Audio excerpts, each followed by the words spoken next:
네, 안녕하십니까. 서울대학교 생명과학부의 박주홍입니다. 언제나 변함없이 아낌없는 후원을 해주시는 서울대 과학재단과 또 이렇게 늦은 시간까지 끝까지 자리를 지켜주신 청중 여러분들께 진심으로 감사를 드립니다. 오늘 저는 지난 한 2년 반 정도 동안에 공생균의 진화에 있어서 적응 면역의 역할이라고 하는 주제를 바탕으로 얻어진 연구 결과들을 소개를 해드리려고 합니다.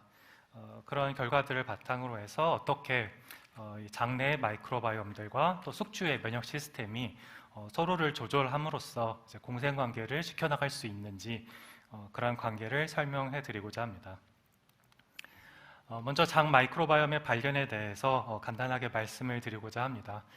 사실 아주 오래전 인류 역사의 고대에도 우리가 미생물의 존재를 알지 못하던 시절에도 경험적으로 사람들은 어떤 마이크로바이옴의 이점을 이용해 왔습니다.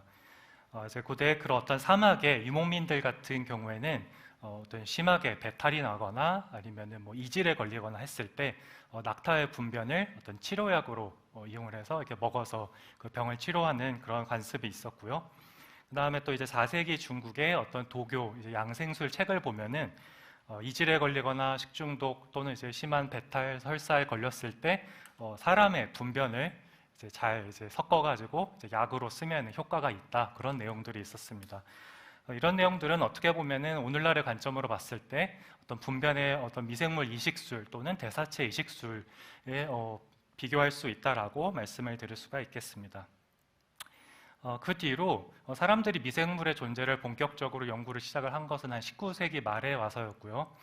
그 당시 전염병의 원인이 바로 세균이라는 것을 알게 되면서 현대적인 미생물학 또는 면역학이 발달을 하기 시작을 했습니다. 그 와중에서도 특히 여러분도 들어보셨을 이 메치니코프라고 하는 이 과학자가 있었는데, 사실 제가 그 포스닥 동안 연구를 했던 곳이 이 메치니코프가 면역학을 처음으로 창시를 했고, 그 다음에 미생물 연구를 활발히 했던 프랑스 파리의 그 파스테르 교수였고요. 또 거기서 또 이 메치니코프의 이름을 딴 빌딩에서 계속해서 연구를 해왔습니다. 그래서 굉장히 존경하는 분인데, 이분 같은 경우에는 특히 말년에, 그러니까 한 20세기 초죠.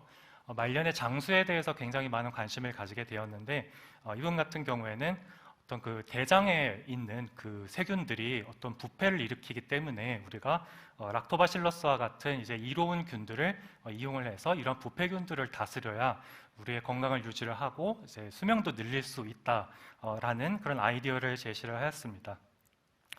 사실 지금의 마이크로바이옴 연구의 관점에서 보자면 약간 그런 어떤 정반대되는 의미일 수도 있겠지만은, 사실 메치니코프 같은 경우에는 그 전까지는 병을 일으키는 것으로만 알려져 있었던 세균이 사람한테 굉장히 유익한 역할을 할 수도 있다라는 그런 아이디어를 처음으로 제시를 했다라고 할 수가 있고요.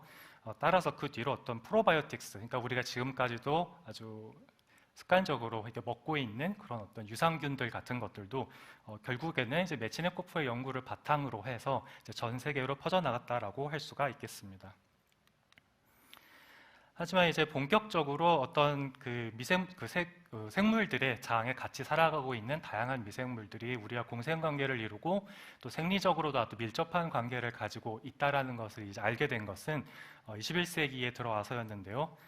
먼저 면역학자인 루슬란 메치토프 같은 경우에는 톨라이 리셉터가 단순히 어떤 병원균을 인지하는 역할을 하는 것뿐만이 아니라 장에서 공생균의 신호를 받아들여서 어떤 숙주의 조직을 보호하고 손상을 치료해주는 역할을 한다라는 것을 이렇게 보고를 하였습니다. 그 다음에 또 굉장히 유명한 연구가 있었는데, 그 제프리 고든이라고 하는 또 학자는 점프리 마우스를 이용을 해서 마이크로바이옴이 직접적으로 어떤 숙주의 비만을 유도할 수 있다라는 놀라운 발견을 제시를 함으로써 마이크로바이옴 연구의 어떤 문을 활짝 열어젖히게 되었습니다. 그래서 사실 그런 2000년대 초반에 이러한 발견들이 이루어지고 대략 한 15년, 20년 정도에 걸쳐서 마이크로바이옴에 관련된 굉장히 폭발적인 연구가 이루어졌고요. 이를 통해서 굉장히 그 어떤 그 숙주의 다양한 생리작용들이 다 장에 있는 어떤 마이크로바이옴들의 영향을 받는다라는 사실을 알게 되었습니다. 특히나 우리가 보통 이제 서구병이라고 또는 이제 어떤 산업화된 사회의 병이라고 알고 있는 굉장히 다양한 이제 만성 질환들이 결국에는 이제 장에 있는 어떤 다양한 미생물들에 의해서 영향을 받고 이제 발병이 일어나게 된다라는 것들을 알게 되었고, 지금은 이와 같은 굉장히 이제 중요한 질병들을 연구하는 데 있어서 어떤 마이크로바이옴과의 상관관계에 대해서 살펴보는 것들이 굉장히 이제 흔한 일이 되었습니다. 사실 저희 연구실에서도 초반에 어떤 시작은 굉장히 이제 미약했었지만은 세운배과학재단의 지원을 바탕으로 여러 가지 여기 좀 뭐 파란색으로 표시된 이런 다양한 질환들과의 연관된 연관성을 바탕으로 해서 연구를 진행을 하고 있거나 또 앞으로 이제 새로운 연구들을 이제 시작을 하려고 하고 있고요. 뭐 오늘은 좀 시간 관계상 주로 이제 어떤 장에서 시작되는 어떤 알러지 반응을 중심으로 이제 말씀을 드리려고 합니다. 보통 이제 장에 있는 어떤 마이크로바이옴에 어떤 문제가 생겼다 하면 어떤 그 조성상의 변화가 생길 수도 있고 또 미생물들의 어떤 기능적인 변화가 나타날 수도 있을 것인데, 이와 같은 이제 불균형 상태를 보통 이제 디스바이오시스라고 이제 부르게 되고요. 이와 같은 마이크로바이옴의 불균형 상태가 이와 같이 이제 만성 질환으로 이어지기 위해서는 항상 그 중간에 어떤 이제 염증 반응을 수반한다라는 것들을 사람들이 이해를 하게 되었습니다. 따라서 이러한 어떤 만성적인 질환과 이제 마이크로바이옴의 상관관계를 연구하는 데 있어서는 항상 이제 면역 시스템이 어떤 반응을 하는지를 이해하는 것들이 이제 굉장히 중요한 연구 주제가 되었습니다. 그래서 여기에 보시면은 어떤 마우스의 어떤 그 소장에 다양한 이제 면역 세포들이 이제 어떻게 분포를 하고 있는지 이제 보여주고 있는 사진이 되겠습니다. 보시면 이렇게 이 사이로 루먼이 있고 여기를 통해서 음식물이나 다양한 액체 성분들이 흘러가게 되고요. 그다음에 잘 아시는 이제 육모 조직들이 그 사이사이로 이제 뻗어나가 있는 것들을 이제 볼 수가 있습니다. 그래서 여기에 보시면 이제 붉은색으로 표시되어 있는 T셀들이 이와 같이 육모 사이사이 조직들을 이동을 하면서 이제 미생물들을 감지하는 역할들을 하게 되는데, 보통 이제 병원균들이 이제 침입을 했을 때 이것들을 제거하기 위해서 염증 반응을 유도를 하거나 아니면 이제 공생균에 대해서는 이들에 대해서 염증 반응을 일으키지 않도록 오히려 제어를 하는, 그러면서 이제 면역 관용을 유지하는 어떻게 보면 굉장히 이제 상반된 기능을 동시에 수행을 하는 굉장히 이제 어려운 세밀한 그런 이제 작업을 수행을 하고 있습니다. 또한 여기서 보시면 이제 페일스 패치라고 하는 이제 장에 붙어 있는 림프 조직에서는 이렇게 이제 파란색으로 표시되어 있는 B셀들이 초록색으로 표시되어 있는 dendritic 셀이나 아니면 T셀의 도움을 받아서 이제 분화 과정을 거침으로써 여기에 어두운 부분에 저미널 센터라고 부르는 이러한 그 구역에서 그 항체 생성에 전문화된 이제 플라즈마 셀로 분화가 이루어지고 이것들이 다시 이제 장의 조직으로 돌아가서 장 안에 이제 미생물들을 상대로 한 이제 항체들을 만들어내게 됩니다. 이러한 면역 시스템은 크게 이제 두 가지 종류로 구분을 할 수가 있겠는데요. 먼저 이제 태어날 때부터 갖추고 있는 그런 선천 면역 시스템 같은 경우에는 이 같은 이제 병원균들이 침입해 들어왔을 때 이것들이 이제 공통적으로 가지고 있는 어떤 분자 패턴들을 인식을 해서 이것들을 이제 잡아먹고 이제 제거하는 그런 작업들을 하게 됩니다. 하지만 이 선천 면역만으로는 어떤 세균들의 아주 세밀한 미세한 차이들을 이제 구분을 할 수가 없습니다. 이러한 이제 선천 면역 세포들, 특히 이제 뭐 매크로파지 같은 이러한 세포들이 세균들을 잡아먹거나 인지를 했을 때 동시에 이제 사이토카인이라고 하는 여러 가지 이제 신호 물질들을 이제 분비를 하게 되는데요. 이와 같은 이제 사이토카인들이 주변에 이제 T 세포나 B 세포 같은 다른 면역 세포들의 이제 자극을 함으로써 또 다른 종류의 면역 반응이 이제 적응 면역 반응을 유도를 하게 됩니다. 보통 이제 적응 면역 반응이라고 하면은 여러분들도 이제 많이 들어보셨을 어떤 바이러스에 대한 항체 반응 같은 것들로 이제 쉽게 말씀을 드릴 수가 있겠는데요. 근데 이와 같이 이제 병원균들이 침입해 들어왔을 때 이것을 감지한 dendritic 셀이 림프 조직 같은 곳으로 이동을 해서 T셀들을 이제 활성화시키고 다양한 종류로 이제 분화를 시키게 됩니다. 이와 같은 경우에 이제 T셀들은 보통 이제 B셀들이 이제 플라즈마 셀로 분화가 되어서 항체를 생성을 해서 바이러스를 이제 제압을 하도록 만들거나 아니면 T셀들 자체가 감염된 세포들을 찾아가서 이제 죽이는 작용들 같은 것들을 하게 되는데, 앞서 말씀드렸던 선천 면역 반응하고 가장 큰 차이는 이들 B셀이나 T셀 같은 어떤 적응 면역에 특화된 세포들 같은 경우에는 어떤 항원에 대한 면역 기억을 가지고 있다가 그런 항원을 똑같은 항원을 가지고 있는 또 다른 뭐 병원균, 또 다른 이제 미생물을 만나게 되었을 때 그 동일한 반응을 보다 빨리 그리고 보다 강하게 유발할 수 있는 것으로 알려져 있습니다. 사실 이런 이제 적응 면역 반응을 어떤 조절하는 데 있어서 가장 중요한 역할을 하는 세포가 이제 표면에 CD4라고 하는 단백질을 발현을 하고 있는 CD4 포지티브 T셀이라고 할 수 있고요. 이렇게 분화되지 않은 상태의 CD4 T셀이 처음에 이제 만들어지면 이것들이 주변 환경에 따라서 다양한 세포들로 분할을 하게 됩니다. 그래서 염증을 유발하게 되는 이러한 그 T 헬퍼셀로 분할을 할 수도 있고요. 반면에 이제 폭스피3 인자를 발현을 했을 때는 오히려 이제 염증을 억제를 하는 레귤러토리 T셀 또는 이제 Treg셀로 이제 분할을 하게 됩니다. 또한 이제 비교적 최근에 이제 발견이 되어서 활발하게 연구가 되고 있는 T 폴리큘러 헬퍼셀 같은 경우에는 주로 B셀들이 이제 엔티바디를 만드는 것을 굉장히 이제 도와주는 역할들을 하기 때문에 요즘에는 어떤 백신 개발이나 아니면 바이러스 연구, 그 병원군에 대한 연구에 있어서 굉장히 많은 관심을 받고 있는 그런 CD4 T셀의 일종이라고 할 수가 있겠습니다. 이 중에서도 특히 이제 TH2셀 같은 경우에는 주로 이제 우리가 흔히 들어보는 이제 알러지 반응하고 굉장히 이제 밀접한 관계를 가지고 있는데요. 원래 알러지 반응이라는 게 이게 장 점막이나 아니면 폐 점막 같은 이제 외부에 노출된 장소에 어떤 알러전들, 어떤 이제 독소들 이런 것들이 부착을 해서 이 점막 조직에 손상을 입혔을 때 이제 TH2셀이나 또는 이제 타입 2 innate lymphoid 셀 줄여서 IC2라고 많이 부르는데 이러한 셀들을 자극을 해서 이것들이 서로 상호작용에 의해서 다양한 타입 2 사이토카인을 이제 분비를 하게 되고요. 이와 같은 사이토카인들에 의해서 알러지를 강화시키는 매스트셀이나 아니면 IgE를 만드는 이제 B셀들 같은 것들을 분할을 촉진을 시키게 됩니다. 원래 이런 알러지 반응이라는 게 이제 사람을 괴롭히려고 이렇게 진화를 할 일은 당연히 없고요. 보통은 이와 같은 알러지 반응이 일어나게 되면은 점막에 침입한 어떤 이제 유해한 물질들, 유해한 생물들을 좀 외부로 이렇게 쫓아내는 역할들을 하게 되는데, 하지만은 이러한 반응이 웬일인지 모르겠지만은 현대에 와서는 과도하게 이렇게 반응이 일어나면서 다양한 이렇게 알러지성 질환들이 일어나는 것으로 이해를 하고 있습니다. 반면에 이제 TH17셀 같은 경우에는 이렇게 알러전 같은 항원보다는 오히려 그 어떤 장 점막 같은 곳에 살고 있는 박테리아들, 특히 여기 시그먼티드 필라멘터스 박테리아 같이 이렇게 장 점막 세포에 부착을 해서 살아가는 이런 다양한 박테리아들에 의해서 분화가 이루어지는 것들이 잘 알려져 있고요. 그래서 점프리 마우스 같은 경우에는 박테리아도 없고 바이러스도 없는데 이런 데서는 이제 TH17셀이 별로 없다가 SFB 같은 박테리아를 집어넣으면 이런 식으로 이제 분화를 하게 되는 것들을 볼 수가 있습니다. 이와 같이 이제 공생균에 의해서 분화가 이루어진 TH17셀 같은 경우에는 사이토카인, 마일17 같은 사이토카인을 분비를 해서 이렇게 뉴트로필이라고 하는 면역세포를 불러들이고 이것들이 어떤 감염된 자리에서 병원균들을 공격을 해서 이제 제거하는 역할들을 하는 것들이 알려져 있고요. 또한 이제 IL-22 같은 사이토카인들은 장 점막의 상피세포들의 그 결합을 해서 이것들이 강화시키고 어떤 장벽으로서의 기능을 이렇게 더 촉진시켜주는 그런 역할들을 많이 하는 것들이 알려져 있습니다.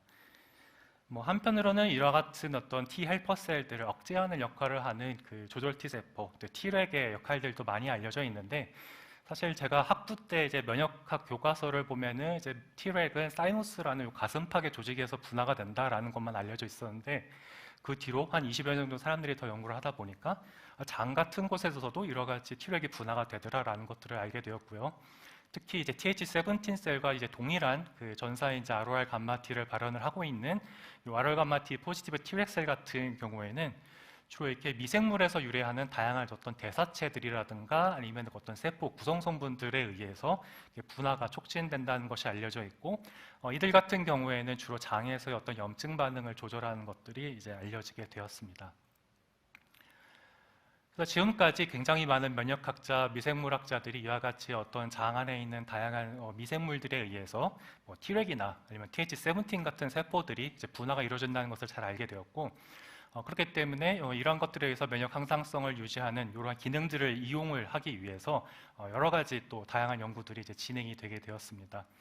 하지만 저는 원래 이렇게 그 연구의 시작 자체가 이제 미생물학자였기 때문에 박테리아의 관점으로 한번 이제 생각을 해보았는데 이와 같이 어떤 공생 관계를 그러니까 세균과 어떤 숙주가 아주 오랜 세월에 걸쳐서 공생 관계를 만들어 오는 과정에 있어서 이 박테리아가 이와 같이 이제 면역 시스템을 발달시키는 게 오로지 이 숙주의 건강만을 위해서 이런 식으로 진화를 하진 않았을 것이다라는 생각을 하게 되었습니다.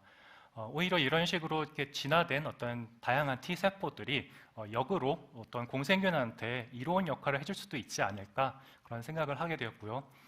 특히나 이런 T셀들은 이제 적응 면역 시스템 일부인데, 적응 면역 시스템은 보통은 어떤 병원균들을 제거하는 쪽으로만 이제 많이 연구가 되어 왔지만은, 반대로 이런 적응 면역 시스템이 자기랑 같이 살고 있는 공생균들을 기억을 하고 이것들이 더 장에서 잘 살 수 있도록 어떤 적응을 도와주는 역할을 할 수도 있지 않을까, 그런 생각을 하게 되었습니다.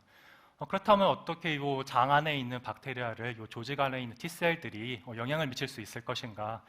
저는 이제 장에 분비가 되는 다양한 이제 항체 반응들이 이제 T셀들의 조절을 받아서 이제 만들어질 수 있다라는 사실에 주목을 하게 되었습니다.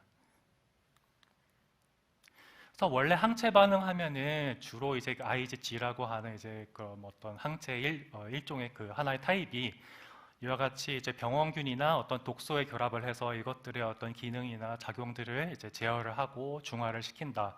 내지는 감염된 세포들을 빨리 죽일 수 있도록 도와주는 역할을 한다. 어떤 이제 어떤 방어의 개념으로서만 많이 이해를 하고 있는데요. 하지만 항체는 이제 굉장히 이렇게 여러 가지 기능이 있을 수가 있는데, 보통 이렇게 5가지 종류의 항체가 있다라고 알려져 있고요. 주로 우리가 어떤 병원균에 대응할 때는 이 IgG가 중요한 역할을 하고 있다라고 알려져 있고, 알러지에 대해서는 IgE가 이제 중요한 역할을 한다라고 알려져 있습니다. 하지만 이 IgA라고 하는 이제 또 다른 항체의 그 타입은 장에서 굉장히 많이 만들어져서 이제 분비가 되고 있고요. 매일매일 수그램의 IgA가 만들어져서 장 안을 돌아다니다가 이제 그 배변 과정에서 밖으로 나오게 됩니다. IgI 같은 경우에는 좀 특이한 면이 있는데, 보통 이들 또한 이제 어떤 굉장히 빠르게 생장하고 분열하는 이제 병원균들의 결합을 해서 이것들을 좀 이제 제어하는 역할들도 가지고 있긴 하지만은, 이것들이 어떤 공생균에 결합을 했을 때에는 이들의 그런 어떤 생존을 그렇게 뭐 방해하지 않고, 오히려 IgA가 박테리아의 그 공생균들의 결합을 했을 때 이 공생균들은 자기들의 어떤 유전자 발현, 기능 같은 것들을 아주 능동적으로 제어를 하면서 여기에 대응하는 방식으로 어떤 진화를 해온 것으로 사람들이 생각을 하고 있습니다. 그래서 IgA에 대해서 사람들이 점점 관심들을 많이 가지게 되었는데, 특히나 이제 사람들 중에서는 IgA가 아예 만들어지지 않는 그런 이제 그 돌연변이를 가지고 있는 그런 사람들도 있습니다.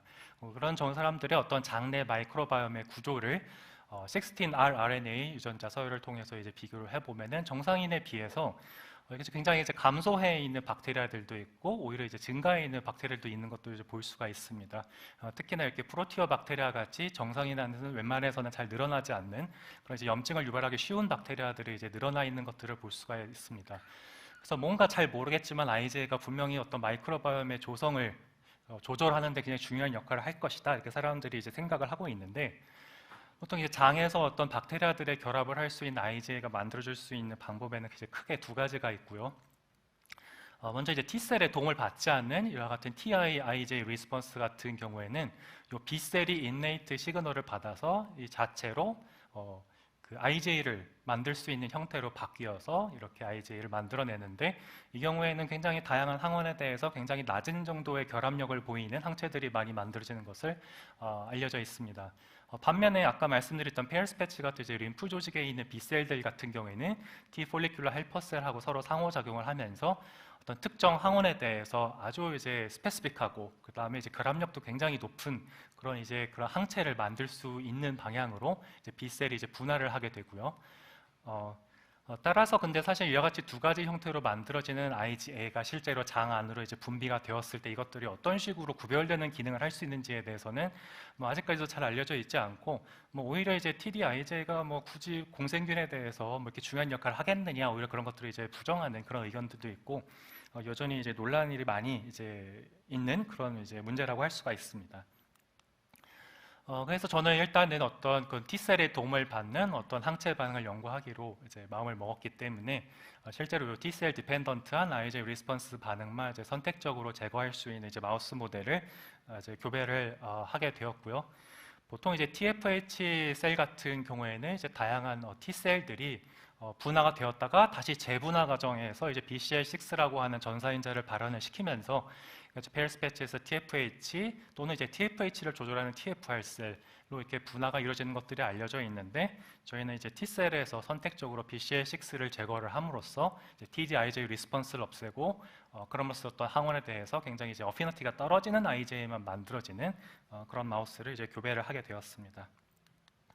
그런 마우스에서 보시면 이제 실제로 TFH 셀이나 아니면 TFR 셀 같은 것들의 생성이 현격히 이제 감소하는 것들을 볼 수가 있고, 또 저미널 센터에서의 어떤 B 셀의 양이나 그 다음에 이제 IgA를 만드는 이제 플라즈마 셀의 양 또한 이제 크게 감소하는 것들을 이제 확인을 할 수가 있었습니다. 그래서 이와 같이 TD-IJ가 없는 마우스를 만들어 놓고 이제 처음에는 이제 마찬가지로 어떤 분변에 있는 박테리아 DNA를 뽑아가지고 그 박테리아들의 16R RNA 유전자 서열을 이제 분석을 함으로써 이제 조성을 비교를 해보는데, 처음에 이것들이 이제 그냥 일반적인 스테디 스테이트에서는 이제 뭐 와일드탑이든 그 컨디셔널 낙아웃이든 서로 이제 마이크로바이옴상의 구조상의 차이를 전혀 보이지 않았습니다. 그래서 초반에는 약간 실망을 했었는데, 가만히 생각을 해봤더니 우리가 이제 보통 사육실에서 키우는 마우스 같은 경우에는 아주 이제 해피한 상태에서 살고 있거든요.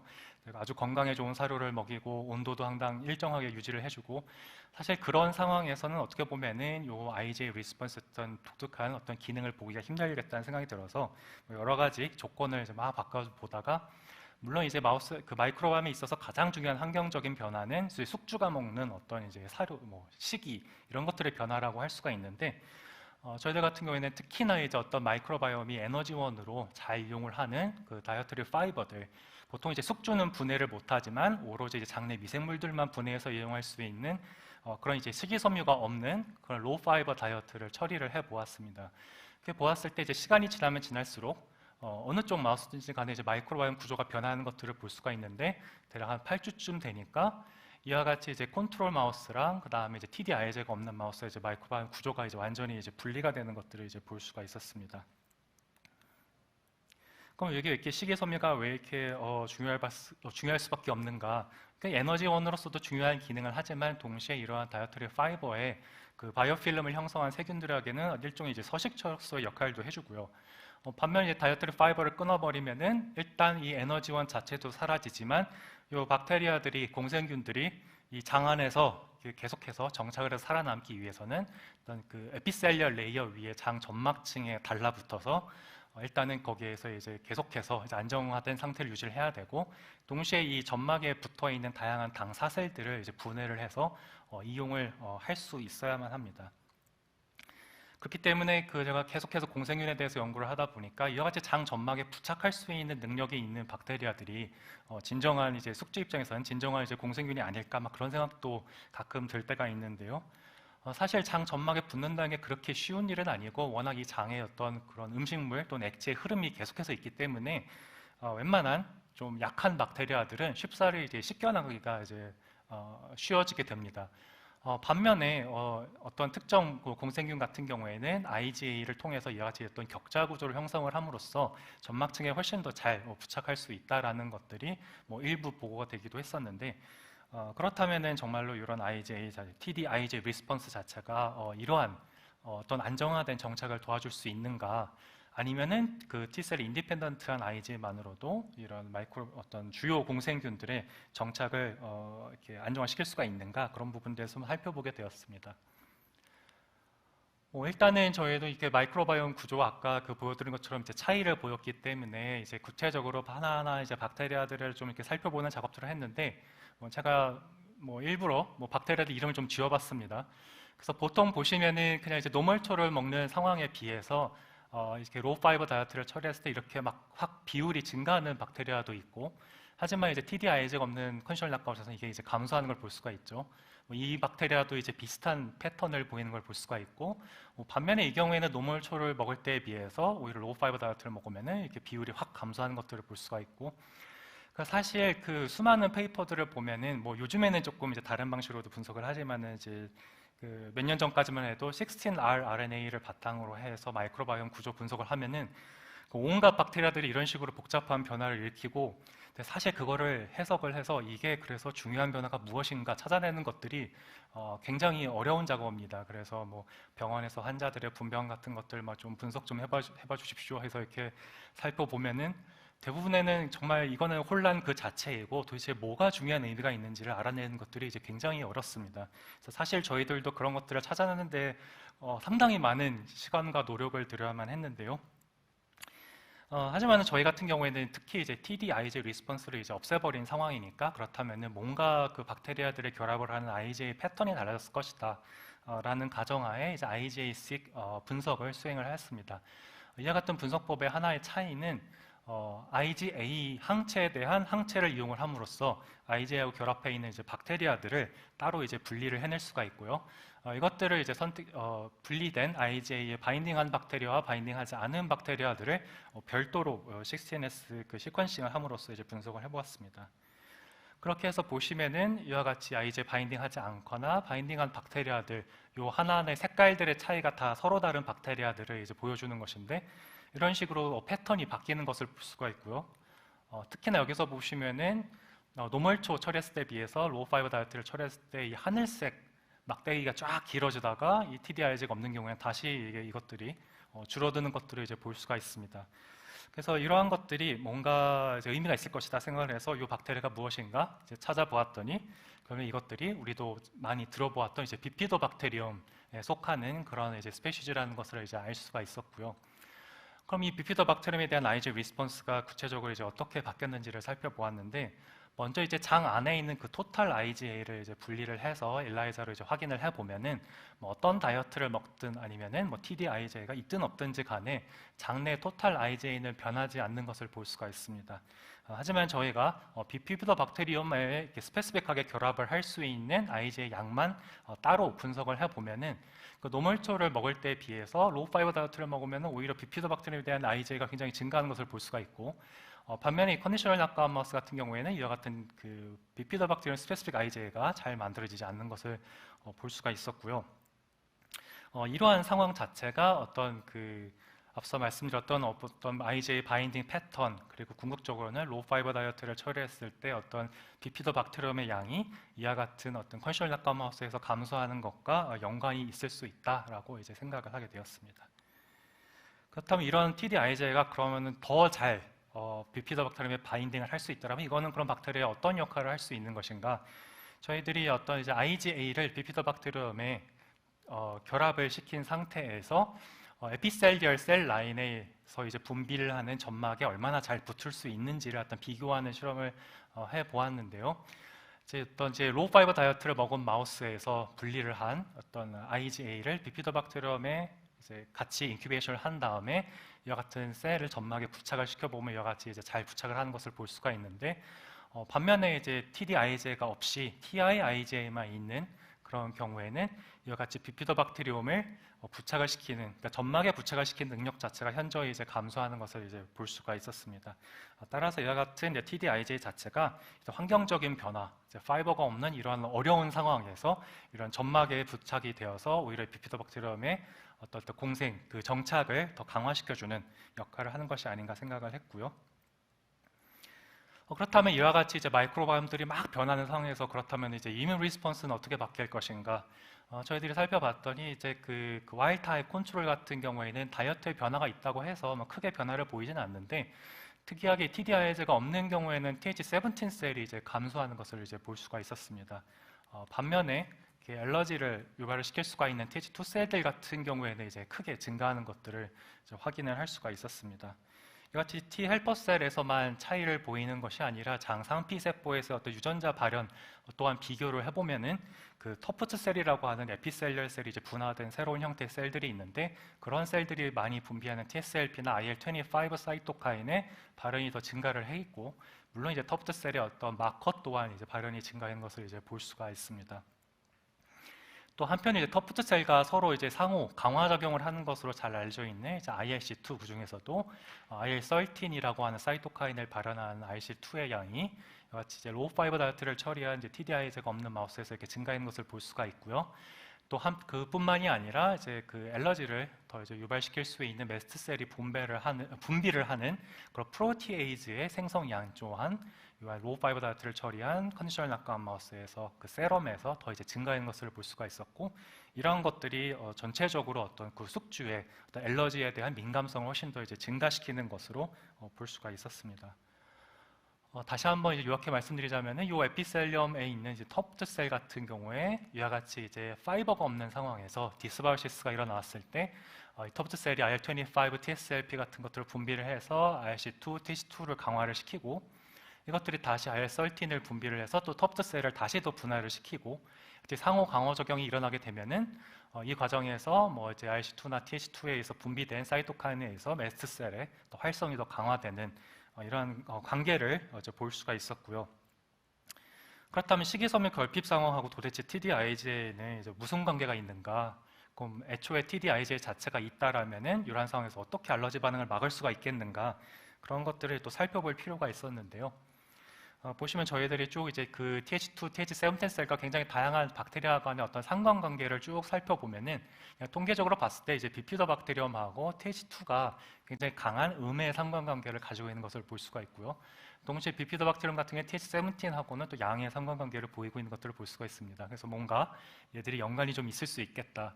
그렇다면 실제로 뭐 한 가지 세울 수 있는 가설은 이 비피더박테리움이 어떤 방식으로든 TH17 셀 분할을 유도를 함으로써 TH2 반응을 전체적으로 좀 억제시킬 수 있지 않을까라고 생각을 하게 되었고요. 실제로 인비트로 상에서 CD4 T셀을 TH17으로 이제 분할을 시킬 때 비피더박테리움을 키웠던 어떤 배양액 그것들을 이제 그 도주를 달리하면서 같이 이제 그 CD4 T셀에다가 섞어주게 되면은 이와 같이 어떤 IL-17 분비하는 TH17의 분화가 훨씬 더 잘 이루어지는 것들을 볼 수가 있었고요. 동시에 이러한 T셀들로부터 만들어지는 IL-17이나 IL-22 같은 그런 사이토카인들의 분비 또한 강화되는 것을 볼 수가 있었습니다. 특히 이 IL-22 같은 경우에는 장상피에서의 그 알러지 리스폰스를 굉장히 이제 억제해주는 것으로 잘 알려져 있습니다. 그렇다면 그 배양액 안에 무엇이 있는가? 저희는 요새 열심히 이제 대사물에 관심을 가지고 그 비피더박테리움이 만들어낸 어떤 그 대사물의 여러 가지 후보들을 좀 살펴보고 있는데, 그런 후보 물질들이 그런 결합할 가능성이 높은 이제 리셉터에 대한 이니비터를 좀 처리를 해봤더니 이같이 TH17 셀의 분화나 또 어떤 사이토카인의 생성 자체들 또한 이렇게 유의미하게 감소하는 것을 볼 수가 있었고요.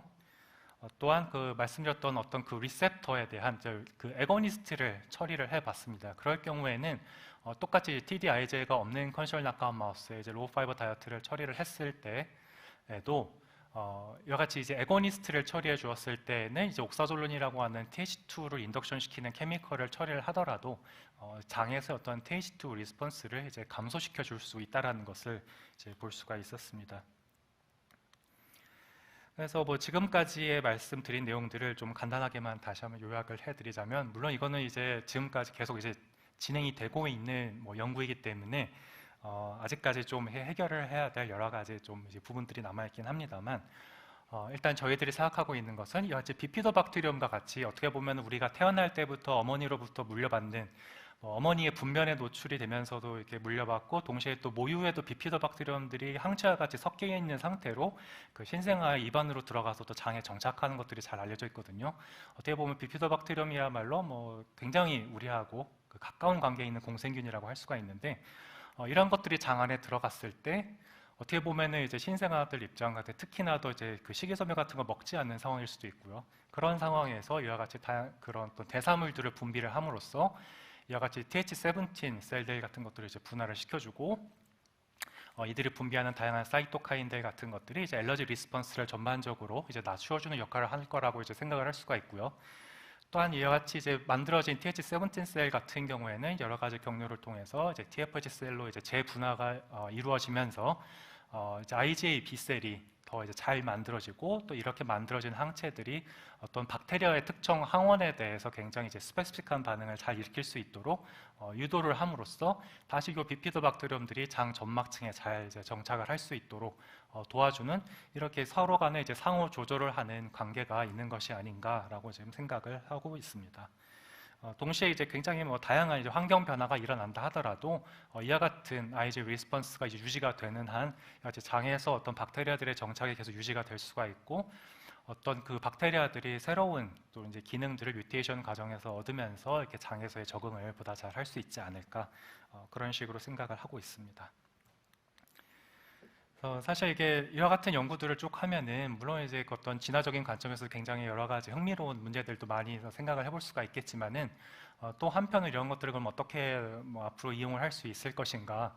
사실 지금까지 굉장히 많은 이제 마이크로바이옴 연구를 통해서 어떻게 그런 성호식 생활 습관 때문에 장에서는 마이크로바이옴들이 디스바이오시스를 일으키고 그것 때문에 염증이 일어나고 그것 때문에 뭐 엘러지 아니면은 뭐 비만 아니면 뭐 뇌질환 같은 것들이 유발이 된다라고 이제 이해를 하게 되면서 굉장히 뭐 이렇게 그 유용한 뭐 특히 이제 면역 조절 기능을 가지고 있는 박테리아들을 뭐 먹어서 질환을 뭐 치료를 한다거나 아니면 좀 유용한 균들이 좀 식이섬유를 좋아한다는 것들이 좀 알려지면서 이렇게 식이섬유 섭취를 좀 권장을 한다라거나 뭐 이런 방식으로 해서 어떻게든 장내의 미생물들의 균형 상태를 회복을 시키고 이제 염증을 낮추고 그다음에 다시 이제 건강한 삶을 찾을 수 있도록 하는 그런 이제 시도들이 굉장히 많이 이루어지고 있는데 아직까지 이렇게 임상적으로 아주 뭐 이렇게 성공적이다라고 할 수 있는 케이스는 아직은 조금 부족한 것 같아요. 그래서 뭐 아직까지 그나마 조금 가장 효과가 좋다라고 하는 게 그런 건강한 사람의 뭐 분변을 이식한다든지 하지만 그것도 효과가 굉장히 일시적이고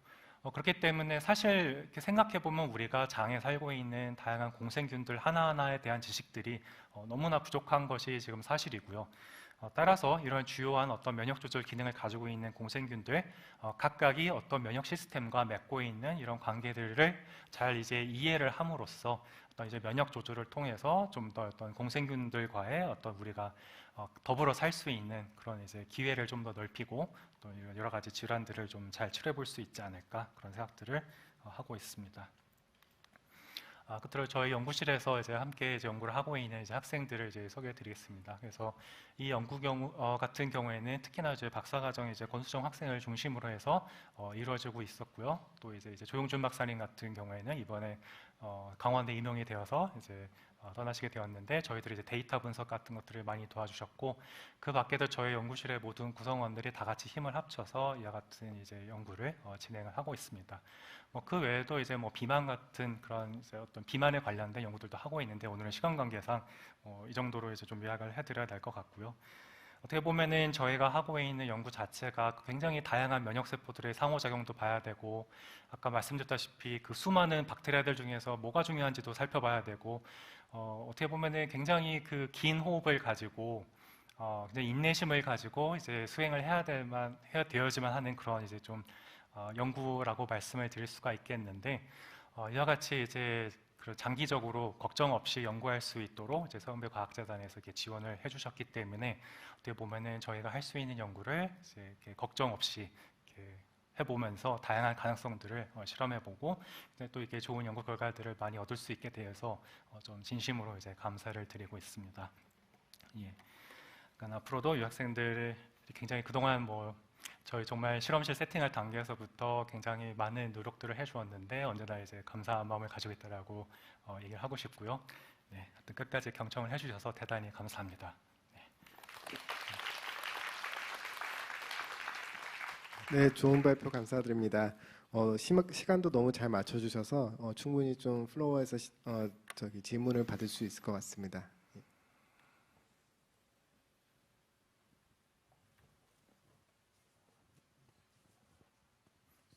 예, 정말 흥미로운 연구 잘 들었고요. 정말 질문이 너무 많아가지고 뭐부터 해야 될지 잘 모르겠는데 특히 지금 가설대로 한다면은 장내 미생균이 유사하면은 이뮤노글로불린 A의 시퀀스가 CDR 시퀀스가 좀 비슷할 거라고 예상할 수 있을까요? IgE의 시퀀스요. 네.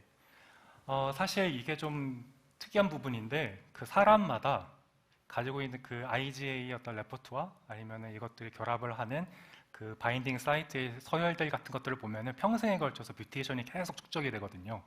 그래서 어떻게 보면은 사람마다 그건 조금씩 다를 수는 있지만은 그 어쨌거나 이렇게 서열들이 변하면서 결합력은 변하지만 어쨌거나 그것들은 타겟은 동일할 수는 있겠죠. 그래서 어떤 사람에 따라서 그런 어떤 그 항체 입장에서도 일종의 적응을 하고 있는 것이고 그 관계를 그 어떻게 보면은 그 같은 어떤 주요한 박테리아에 대해서 그게 정상적인 항체가 성숙하는 과정이 잘 이루어질 때 그 외부 환경에 쉽게 이렇게 시스템이 그 마이크로바이옴 시스템이 무너지지 않고 안정성을 좀 유지할 수 있을 것 같고요.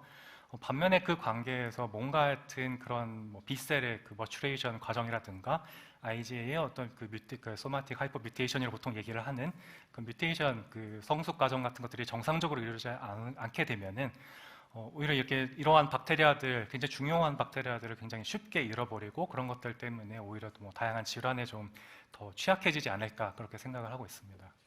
뭐 제가 질문 드린 이유 중에 하나는 이제 제 네. 좀 조그만 제 아기가 있는데 아, 네. 이제 분유로 키웠습니다. 네. 네네네. 근데 이제 분유를 키우면은 이제 분유와 모유 간의 이런 그런 네. 논쟁이 있잖아요. 네네. 모유에는 이제 IgA가 이제 네. 들어있고 그런데 네네. 지금 이게 발표 톡을 듣다 보니까 이제 분유에 만약에 이제 이런 유익균에 해당하는 특정 IgA가 있다고 하면은 요거를 네네. 분유에도 뭔가 이렇게 첨가해서 이렇게 경구로 네네네. 투입해줘서 아이한테 좀 더 좋음을 줄 수 있지 않을까 뭐 이런 생각도 좀 들고 그랬거든요. 아, 예, 예. 네, 그것 맞습니다. 때문에 제가 한번 말씀드린 거고 예, 예. 두 번째 질문은 저 분변을 이식하는 그런 기술이 있다고 제가 듣기는 들었는데 네네네. 이제 그런 경우에 아이소타입 스위칭이 일어날 수 있지 않을까라는 생각이 들어요. IgG로 막 바뀌거나 그럴 가능성이 있지 않을까요? 분변을 이식을 했을 네. 때요. 그- 보통 장 안에서는 굉장히 그 이뮨 토러런스가 강하게 유지가 된다라고, 특히 이제 건강한 사람들 같은 경우에는 장에서는 웬만해서는 그 저기 IgG 리스폰스가 강하게 유발되지는 않고, 보통 뭐 이제 폐서전들이 장 점막을 막 뚫고 들어간다거나 그러면은 그런 상황에서 IgG 같은 것들이 좀 많이 만들어지게 되고요. 뭐 그렇지 않다라면 그 점막만 그래도 안정적으로 유지가 되고 있다라고 하면은 뭐 외부에서 그런 분변 마이크로바이옴 같은 것들이 쫙 이제 들어온다 하더라도 뭐 보통은 이제 IgA 리스폰스가 계속 이제 반응을 하고 있을 것이고, 뭐 오히려 이제 새로 들어온 미생물들 중에서 일부가 안정적으로 거기에 정착을 한다라면은 뭐 이런 유사한 과정을 거쳐 가지고 다시 거기에 대한 새로운 이제 어떤 항원, 그 특정 항원 생원 특이적인 그런 항체들이 다시 이제 만들어져서 분비가 될 수 있을 거라고 생각을 하고요. 사실 제가 뭐 비피더박테리움을 중심으로 해서 설명을 드리긴 했습니다만, 이와 같은 역할을 하는 박테리아들이 뭐 이거 하나뿐만이 아니고 굉장히 많을 거라고 생각을 하고 있습니다. 네. 예, 혹시 질문이 더 있으면 하나 정도 더 받을 시간이 될 것 같습니다. 네, 저 위에. 재밌는 톡 잘 들었습니다. 그 혹시 장내 공생균도 장내 위치에 따라서 그 분포가 다른데, 그렇다면 IgA 그 항체가 생성되는 정도나 레퍼토와 혹은 IgA랑 결합할 수 있는 공생균의 종류도 달라지는지 궁금합니다.